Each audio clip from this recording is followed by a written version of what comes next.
सुप्रभात मित्रों, मैं बादल वर्मा स्वागत करता हूं आप सभी लोगों का आपके अपने YouTube चैनल IAS पॉइंट पर। दोस्तों, आशा करता हूं कि आप सभी लोग अच्छे होंगे और आप लोगों की स्टडी जो है वो काफ़ी ज़्यादा अच्छे से चल रही होगी, क्योंकि आप लोगों के जो प्रीलिम्स के एग्ज़ाम हैं वो काफ़ी नज़दीक आ चुके हैं, क्योंकि फॉर्म्स भी अब भरने स्टार्ट हो चुके हैं।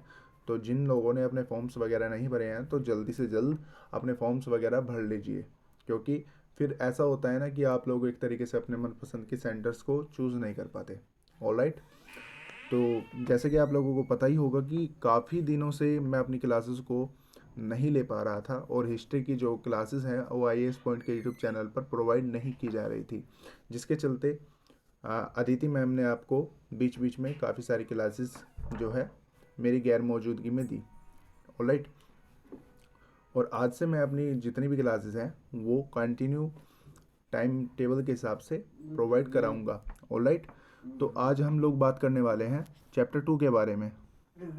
तो हमारा ये चैप्टर 2 जो है वो कक्षा 11 की इतिहास पुस्तक की अध्याय 2 है। ऑलराइट। तो हम लोग इस चैप्टर के बारे में क्या क्या पढ़ने वाले हैं, तो पहले हम ये लोग जो है ये चीज़ें डिस्कस कर लेते हैं। तो देखिए, लेखन कला और शहरी जीवन अर्थात राइटिंग एंड सिटी लाइफ। तो इसके थोड़ा सा एक बार हम इंट्रोडक्शन की तरफ एक चलते हैं और देखते हैं कि इस चैप्टर के अंदर हम लोग क्या पढ़ेंगे, क्योंकि फिर देखिए पता होता है ना कि अगर हम एक तरीके से किसी चीज़ के इंट्रोडक्शन के बारे में जान जाते हैं तो उस चीज़ को पढ़ने में काफ़ी ज़्यादा एक तरीके से हम लोगों को रोचक तथ्य मिलते रहते हैं। अदरवाइज़ नहीं तो पता नहीं चल पाता कि कौन सी चीज़ें हम लोग पढ़ रहे हैं और क्या हमारे काम आने वाली है। ऑलराइट।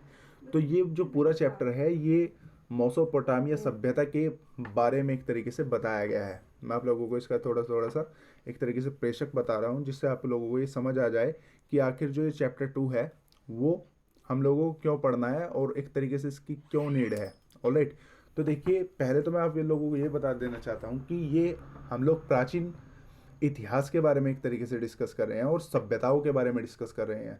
जैसे कि हम लोगों ने हड़प्पा सिविलाइजेशंस के बारे में देखा था, बट उस टाइम पर हमने मोसोपोटामिया सभ्यता के बारे में नहीं देखा था।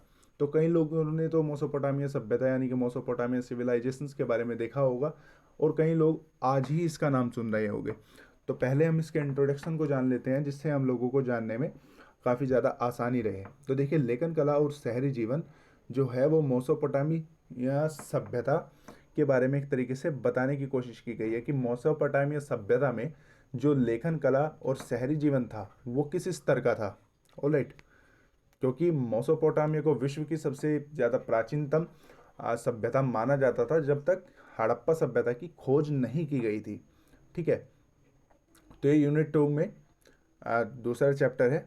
तो देखिए, तो मनुष्य द्वारा किस प्रकार गुफाओं में रहा जाता था उस समय और जंगलों से निकलकर गांवों में किस तरीके से आरंभ हुआ था, ये हम लोगों ने पिछली अपनी पुस्तकों में एक तरीके से देख ही लिया है। तो खाना बदोश जिंदगी को त्याग कर खेती के लिए स्थायी जीवन अपनाना किस तरीके से लोगों ने प्रारंभ किया, ये सब चीज़ें भी हम लोगों ने देख ली है। क्योंकि हमने देखते हैं ना कि पहले क्या था कि मनुष्य घुमक्कड़ का जीवन व्यतीत करता था। घुमक्कड़ का जीवन क्यों व्यतीत करता था? क्योंकि उसे काफ़ी सारी चीज़ों की नीड होती थी। जैसे खाने की उसको पहले नीड होती थी, तो खाने के लिए वो शिकार करते करते जंगलों से जंगल दूर भटकता रहता था। एक तरीके से उसे घुमक्कड़ ही कहा जाता था। बट लोगों ने धीरे धीरे जैसे उनको सुविधाएं मिलती रही तो उन्होंने अपना एक स्थायी जीवन बनाना शुरू कर दिया। अब देखिए, जैसे हम लोग हैं तो सभी लोग क्या है, एक स्थायी है। अब देखिए, स्थायी क्यों कहा गया है हमारे जीवन को? देखिए, अब मानकर चलिए कि आप एक घर में रहते हैं, तो वो आपका एक तरीके से पर्सनल अगर होम है तो आपका वही रहेगा। ऐसा नहीं है कि आप कल दूसरे घर में रहोगे या तरसों दूसरे घर में रहोगे। यानी कि ये तो कंफर्म हो गया कि जो आपका जीवन है फिलहाल, तो वो एक स्थायी है। तो स्थायी जीवन का मतलब होता है कि एक जगह पर रहना। ठीक है। एक जगह पर जब हम लोगों को सुविधाएं मिलती है, जैसे हम लोग मार्केट जाते हैं, मार्केट से सब्जियां वगैरह फ्रूट्स वगैरह लेकर के आते हैं, या काफ़ी सारी जो चीज़ें हैं वो हम एक तरीके से अपनी सुविधाओं के लिए लेकर के आते हैं, तो इसको क्या कहते हैं कि स्थायी जीवन कहते हैं। और किसी चीज़ों को प्रोवाइड कराने के लिए अगर हम लोगों को दूर जाना पड़े, जंगलों में जाना पड़े, शिकार करना पड़े, उसे हम अस्थायी जीवन कहते हैं, यानी कि घुमक्कड़ लाइफ कहते हैं। तो पहले प्राचीनतम समय में लोगों की लाइफ क्या थी? घुमक्कड़ टाइप थी। ऑलराइट। तो देखिए, इस चैप्टर में हम लोग जानेंगे मोसोपोटामिया सभ्यता के बारे में। ऑलराइट। तो मेसोपोटामिया कितनी प्राचीनतम सभ्यता है, क्या क्या इसमें फीचर्स थे। जैसे हम लोगों ने हड़प्पा सिविलाइजेशन के बारे में बात की थी, तो हड़प्पा सिविलाइजेशन में हम लोगों ने देखा था कि कई सारे मैन्युस्क्रिप्ट थे, ठीक है। तो मैन्युस्क्रिप्ट जो है वो ताड़पत्रों पर लिखे जाते थे। तो कई सारी विशेषताएं हमने हड़प्पा सभ्यता की देखी थी।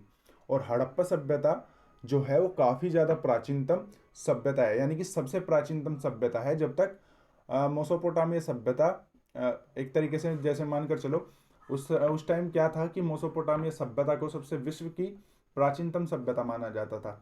बट जब हड़प्पा सभ्यता की एक तरीके से खोज की गई थी दयाराम साहनी के द्वारा, तो उस टाइम क्या था, फिर हड़प्पा सभ्यता को सबसे प्राचीनतम जो है वो सभ्यता माने जाने लगा। और फिर हम लोगों ने देखा था कि भाई हड़प्पा सभ्यता को सबसे बड़ा शहर भी बताया जाता था, बट ऐसा नहीं था। क्योंकि बाद में क्या हुआ कि अभी 2019 में आईआईटी खड़गपुर ने एक शोध किया था, जिसके में शोध करने के बाद उन्होंने देखा था कि हरियाणा के एक राखीगढ़ी शहर में उन्हें सबसे बड़ा हड़प्पा सभ्यता का जो है शहर मिला था। तो उसके बाद जो है हड़प्पा सभ्यता को सबसे बड़ा शहर का नाम न देकर राखीगढ़ी को सबसे बड़ा नाम जो है वो दे दिया गया था। और ये क्वेश्चंस आप लोगों की यूपीएससी प्रीलिम्स की परीक्षा में भी पूछा जा सकता है, तो इस चीज़ को भी आप नोट डाउन कर लीजिए, ठीक है। तो पहली चीज़ तो ये क्लियर हो गई कि हम लोग इसके बारे में जानेंगे, यानी कि मेसोपोटामिया सभ्यता के बारे में जानेंगे। इसके बारे में हम जानकारी देखेंगे कि ये क्या है, ठीक है। फिर हम जानेंगे सभ्यता का भौगोलिक क्षेत्र क्या है। फिर हम जानेंगे कि शहरी जीवन का महत्व क्या होता है। फिर हम जानेंगे कि लेखन कला किस प्रकार उत्पन्न हुई। फिर हम देखेंगे कि मेसोपोटामिया सभ्यता में दूर क्षेत्रों में व्यापार जो है वो किस तरीके से विस्तारित हुआ। फिर हम देखेंगे कि मेसोपोटामिया सभ्यता में मंदिरों की जानकारियाँ किस किस तरीके से क्या दी गई है और उन मंदिरों में क्या क्या विशेषताएं होती थी। फिर हम देखेंगे कि मेसोपोटामिया सभ्यता में पुरातात्विक साक्ष्यों में मिली जानकारी कौन कौन सी है और कौन कौन सी पुरातात्विक साक्ष्यों से हम मेसोपोटामिया सभ्यता के बारे में अधिक से अधिक जानकारियाँ जो हैं वो प्राप्त कर सकते हैं। फिर हम देखेंगे कि जो मेसोपोटामिया सभ्यता है उसमें लिपिक, श्रामिक, शिल्पी, पुरोहित, राजा, रानियों का जिक्र किस तरीके से किया गया है। ऑलराइट, तो देखिए हम लोगों ने आज के इस चैप्टर के वीडियो, छोटी सी वीडियो क्लिप में हम लोगों ने चैप्टर 2 के इंट्रोडक्शन के बारे में देख लिया कि मेसोपोटामिया सभ्यता के बारे में हम लोगों को क्या क्या पढ़ना है। ऑलराइट, तो आज के लिए बस इतना ही। कल से हम लोग जो है अपना पूरा चैप्टर जो है वो पूरा कवर अप करेंगे। ऑलराइट, तो आई होप कि आपको ये चैप्टर जो है काफ़ी ज़्यादा अच्छा लगा होगा। और अगर आप लोगों को ये चैप्टर काफ़ी ज़्यादा अच्छा लगा है तो प्लीज़ वीडियो को लाइक, शेयर, कमेंट करना न भूलें। और अगर अभी तक आप लोगों ने हमारे IAS पॉइंट के क्विज पोर्टल और IAS पॉइंट के टेलीग्राम ग्रुप को ज्वाइन नहीं किया है तो प्लीज़ टेलीग्राम ग्रुप को ज्वाइन कर लीजिए, क्योंकि IAS पॉइंट के क्विज में आप लोगों को डेली क्विज प्रोवाइड किया जाता है।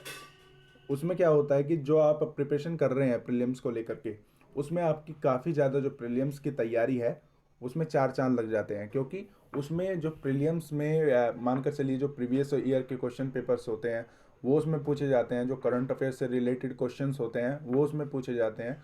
तो ये कंफर्म हो जाता है कि आप लोगों की जो तैयारी है वो कितनी ज़्यादा सही चल रही है ना।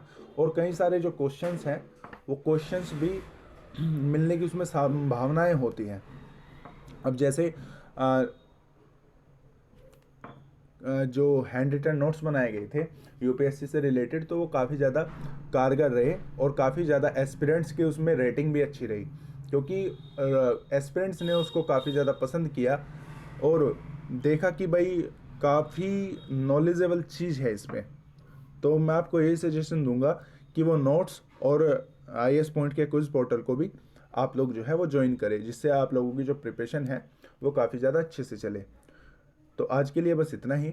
Have a good day. जय हिंद।